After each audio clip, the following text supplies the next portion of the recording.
तो बच्चों सुनो कहानी। एक थी चिड़िया और एक था चिड़ा।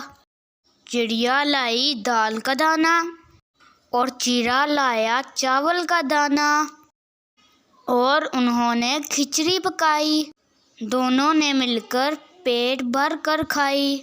एक दिन चिड़ा बैठा ऊँघ रहा था कि उसके दिल में ख्याल आया कि चावल का दाना बड़ा होता है और दाल का दाना छोटा होता है। बस दूसरे रोज खिचड़ी पकी तो चिड़े ने कहा, इसमें से ज्यादा हिस्सा मुझे दो और कम हिस्सा तुम रखो। ऐ चिड़िया, पसंद कर या ना कर, मगर हकाइक से आंख ना बंद कर। चिड़िया ने मुंह से चंद दाने निकाले और उसके आगे डाले। चिड़िया बहुत हैरान हुई, बल्कि रो रो कर हलकान हुई। दूसरे दिन फिर चिड़िया दाल का दाना लाई और चिड़ा चावल का दाना लाया। फिर दोनों ने अलग अलग हांडी चढ़ाई। चिड़िया ने दाल का दाना खाया और चिड़े ने चावल का दाना खाया।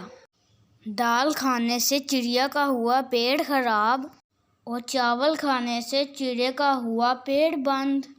दोनों हुए बहुत परेशान और गए एक हकीम के पास, जो एक बिल्ला था, और सुनाई अपनी रुदाद।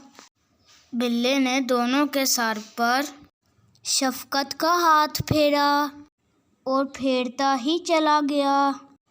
देखा तो रह गए दो पर, और यूं हुआ किस्सा तमाम। दोस्तों, इस प्यारी सी स्टोरी को लाइक और शेयर ज़रूर कीजिएगा, और अगर आप हमारे चैनल पर नए हैं तो चैनल को सब्सक्राइब कर लीजिए ताकि आपको हमारी हर वीडियो मिलती रहे।